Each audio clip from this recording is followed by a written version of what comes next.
بسم اللہ الرحمن الرحیم. ناظرین السلام علیکم. میں ہوں آپ کا میزبان صابر شاکر. وفاقی دارالحکومت اسلام آباد سے کچھ تازہ ترین اور اہم معلومات آپ کے ساتھ شیئر کرتے ہیں. ہر شعبے میں، ہر میدان میں تنزلی، ندامت، رسوائی، اس کے علاوہ کچھ نہیں.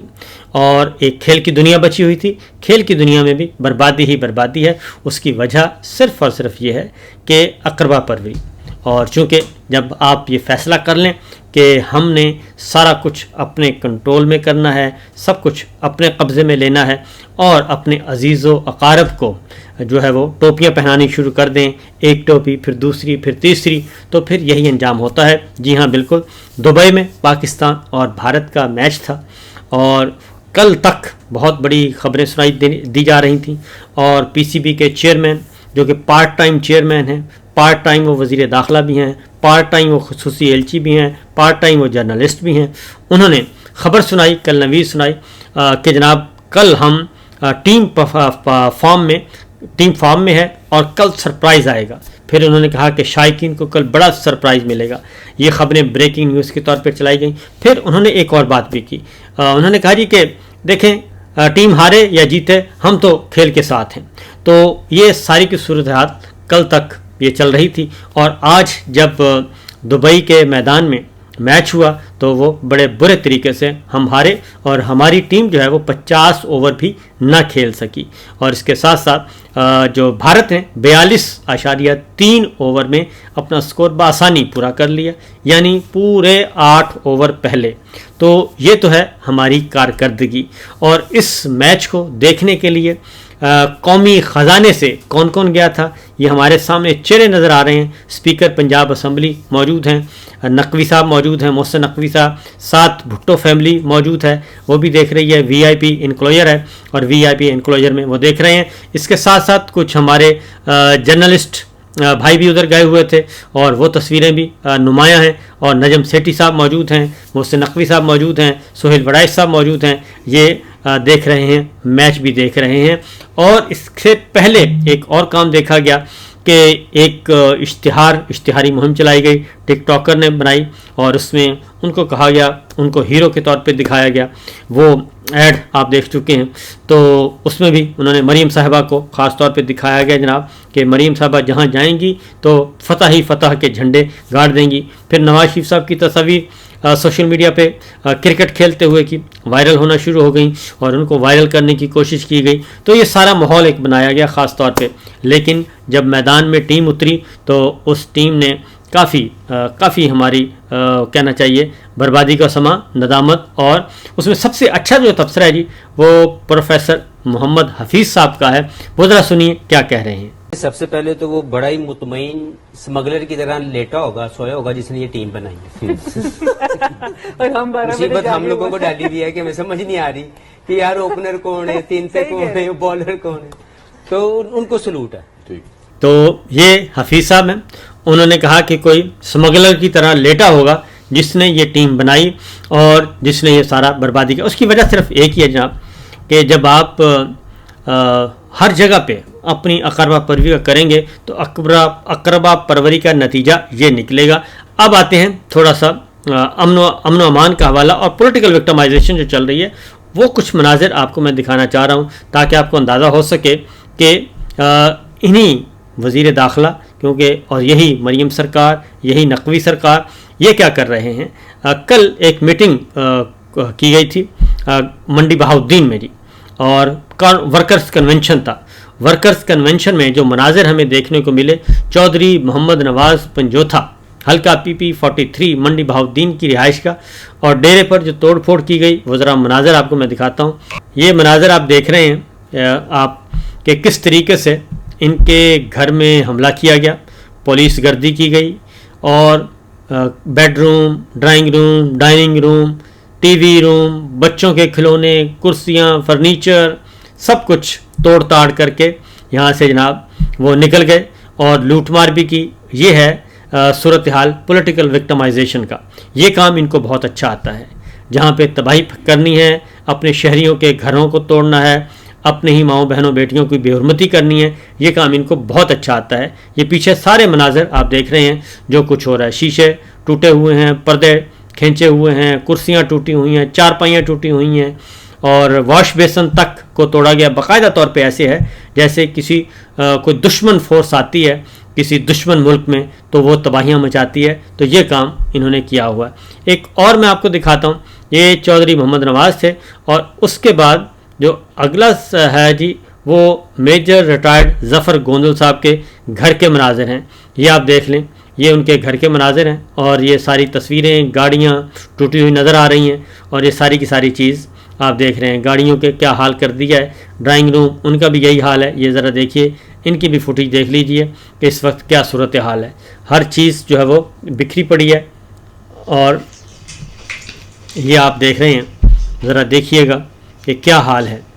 اور یہ پولیس گردی ہے, پنجاب گردی ہے.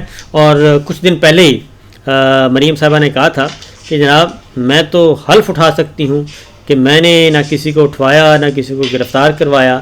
تو یہ آپ کے سامنے اے سی توڑ دیے گئے, ہر چیز مکمل طور پہ برباد کر کے گئے ہیں.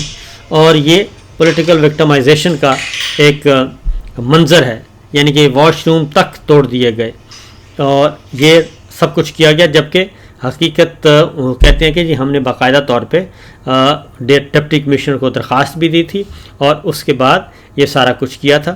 اور اس میں ہمایوں اسلم وڑائچ جو ہیں ان کے گھر پہ پنجاب پولیس نے چھاپہ مارا. یہ ساری کی ساری تفصیلات جو اس وقت موجود ہیں اور ہو رہا ہے. یہ تو دو طرح کی تصاویر, تو ایک طرف کرکٹ کے میدان میں تباہی اور دوسری طرف ہمارے سیاسی میدان میں تباہی. یہ ہیں تباہی کے مناظر. پھر یہ کہتے ہیں کہ جناب فاصلے کم نہیں ہو رہے عوام کے, اور عوام بہت زیادہ پیار کرتی ہے, عوام عمران خان سے جڑ گئی ہے, عوام پی ٹی آئی کے ساتھ جڑ گئی ہے, اس کو کیسے دور کیا جائے, یہ سارا کچھ کیا جاتا ہے. اب ذرا ایک اور خبر لیتے ہیں. اسلام آباد سے نیب کے گریڈ 19 کے آفیسر کی پر اسرار موت ہوئی ہے. وقاص احمد خان کی لاش G64 کے گیسٹ ہاؤس سے ملی, اور ان کی ڈیڈ باڈی جو ہے وہ ہاسپٹل منتقل کی گئی. اور کمرہ وہ کہتے ہیں جی اندر سے لاک تھا, اور نشانات کوئی نہیں تھے. لیکن جو وقاص احمد اوگرا کیس کے تفتیشی افسر بھی رہ چکے ہیں, اور یہ نیب افسر کے کوئی پہلے نیب کے افسر نہیں ہیں جنہوں نے یہ اس طریقے سے پر اسرار موت ہوئی. اس سے پہلے بھی بہت سارے 2-3 آفیسر جو ہیں وہ اسی طریقے سے پر اسرار طور پہ جو ہے وہ پائے گئے تھے, مردہ پائے گئے تھے. اور اسی طریقے سے جو شہباز شریف اور حمزہ شہباز کے کیس کی انویسٹیگیشن کی تھی, جنہوں نے ڈاکٹر رضوان PSP, وہ بھی اچانک پراسرار طور پہ ان کی بھی ہلاکت ہو گئی تھی. تو یہ پراسراریاں جو ہیں یہ بہرحال ایک کوشچنیبل تو ہے, اور کیا وجہ بنتی ہے, کیوں ایسا ہوتا ہے ابھی تک, اور کسی کی بھی کوئی تحقیقاتی رپورٹ بھی آج تک منظر عام پہ نہیں آ سکی. اب چلتے ہیں ذرا کچھ پولیٹیکل خبروں کی طرف. اور پولیٹیکل خبریں یہ جناب سلمان اکرم راجہ صاحب نے یہ کہہ دیا ہے کہ عمران خان صاحب کا جو خط ہے وہ پہنچ گیا تھا, اور جہاں پہنچنا چاہیے تھا, اور نہ صرف پہنچ گیا تھا بلکہ اس خط کو پڑھا بھی گیا ہے, اور اس خط کو پڑھ کر اس پہ عمل بھی کیا جا رہا ہے. کیونکہ عمران خان کا جو خط تھا وہ عام شہری کا خط نہیں تھا, بلکہ سابق وزیر اعظم کا خط تھا, اور ایک نون پرسن کا خط تھا. اس کو اگنور نہیں کیا جا سکتا. انہوں نے کلیم کیا کہ یہ درست نہیں ہے کہ جناب خط ہم نے نہیں پڑھا یا نہیں پڑھنا. انہوں نے کہا کہ PTI کا عمران خان کا خط جو ہے وہ لکھنا NRO مانگنا نہیں تھا, بلکہ وہ اپنے لیے کوئی ریلیف نہیں مانگ رہے, اور انہوں نے کہا تھا کہ میں پاکستان کے حالات درست کرنے کے لیے اور فوج اور عوام کے درمیان جو خلیج ہے اداروں کے درمیان بڑھتی جا رہی ہے اس کو کم کرنے کے لیے جو میں نے سوچا وہ میں نے بیان کر دیا, اس لیے اس پہ اتنا سیخ پا ہونے کی ضرورت نہیں ہے.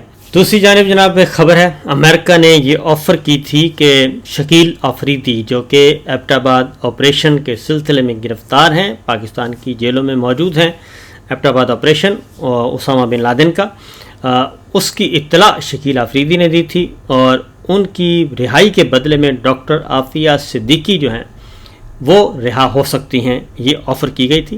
وفاقی حکومت نے عافیہ صدیقی کیس میں اسلام آباد ہائی کورٹ میں جواب جمع کروایا ہے, جس میں انہوں نے کہا ہے کہ عافیہ صدیقی کی رہائی کے لیے شکیل آفریدی کی حوالے کی کی تجویز قابل عمل نہیں ہے۔ یہ جو معاملہ ہے یہ بہت عرصہ پہلے سے یہ چل رہا ہے، اور یہ امریکہ کی طرف سے متعدد بار کہا گیا ہے کہ شکیل آفریدی آپ ہمارے حوالے کر دیں اور ڈاکٹر عافیہ صدیقی اس کے بدلے میں ہم رہا کر دیں گے۔ لیکن چونکہ شکیل آفریدی آپ کو معلوم ہے کہ اگر ان کو امریکہ کے حوالے کیا جاتا ہے تو وہ ایک چلتی پھرتی FIR ہے، اور شکیل آفریدی جو ہیں وہ جب بھی رہا ہوں گے، باہر جائیں گے، بیرون ملک جائیں گے، تو وہ سب کچھ بتائیں گے جس طریقے سے انہوں نے اس سارے خفیہ آپریشن میں حصہ لیا تھا، کیونکہ انہی کے ذریعے سے ایبٹ آباد آپریشن جو ہے وہ مکمل ہو سکا تھا، اور جو بیسک انفارمیشن ہے انہی کے ذریعے سے ہی باہر نکلی تھی کہ یہاں پہ اسامہ کی جو فیملی ہے اسی کمپاؤنڈ میں موجود ہے۔ وہ ایک پوری کی پوری ایک الگ سے ایک بڑی دلچسپ فلمی کہانیوں کی طرح ایک کہانی ہے، اور وہ جو کہ درست ہے کہ کس طریقے سے ڈاکٹر شکیل آفریدی نے باقاعدہ طور پہ ایک پہلے اسلام آباد میں امریکنز کے ساتھ ان کی ملاقات ہوئی، پھر وہاں سے وہ امریکہ میں گئے، اور وہاں سے پھر واپس آئے، تو واپس آ کے انہوں نے اس پروجیکٹ پہ کام کیا۔ اس میں کوئی غلط نہیں ہے، ہماری سورسز بھی یہی کہتے ہیں کہ ڈاکٹر شکیل آفریدی جو ہیں باقاعدہ طور پہ انہوں نے اس پروجیکٹ پہ کام کیا تھا، اور انہی کی مدد سے ہی یہ ممکن ہو سکا تھا۔ پولیو کے قطرے پلائے گئے، اس کے بعد وہاں سے انہوں نے کسی نہ کسی طریقے سے بلڈ کے سیمپل بھی لے لیے تھے جو بچے وہاں پہ موجود تھے، اور وہ DNA جب میچ ہوا تھا تو اس کے بعد پھر یہ سارا سلسلہ ہوا تھا۔ تو بہرحال یہ ایک الگ سے ایک پوری کی پوری خبر ہے، بہت بڑی خبر ہے۔ تو سچویشن یہ ہے کہ شکیل آفریدی صاحب کو چونکہ اس لیے رہا نہیں کیا جا سکتا، اگر ان کو رہا کیا جاتا ہے تو وہ بتائیں گے، کیونکہ وہ واحد گواہ ہیں جو یہ سارا کچھ بتا سکتے ہیں، اور اگر وہ بتائیں گے تو اس سے پاکستان کے اداروں کی، خاص طور پہ ملٹری اسٹیبلشمنٹ اور ملٹری انٹیلیجنس اداروں کی بہت بڑی بدنامی ہوگی۔ پرویز مشرف صاحب کا وہ زمانہ تھا جب یہ آپریشن ہوا، تو لہٰذا اسلام آباد ہائی کورٹ میں اب یہ چیز ریکارڈ پہ آ چکی ہے، کیونکہ وہاں پہ انہوں نے کہا تھا کہ یہ تجویز آئی ہے، تو فیڈرل گورنمنٹ نے اس تجویز کو مسترد کر دیا ہے کہ شکیل آفریدی کے بدلے میں ہمیں عافیہ صدیقی صاحبہ نہیں چاہیے۔ تو اگر ان کو آپس میں کمپیریزن اس طرح کیا نہیں جا سکتا، اور شکیل آفریدی سزا یافتہ ہیں، جن کی اپیل پشاور ہائی کورٹ میں زیر التوا ہے، اور ایڈیشنل اٹارنی جنرل منور اقبال دوگل نے عدالت کو بتایا کہ جو بائیڈن نے درخواست مسترد کر دی تھی عافیہ صدیقی صاحب کی رحم کی اپیل، تو لہٰذا خط کا جواب نہیں دیا تھا۔ وائٹ ہاؤس نے نہ صرف خط کا جواب ہی نہیں دیا بلکہ موصول ہونا بھی تسلیم نہیں کیا، اور یہ ہے صورتحال، یہ سچویشن۔ باقی خبریں انشاءاللہ اگلے ویلاگ میں۔ اجازت دیجیے، اللہ حافظ۔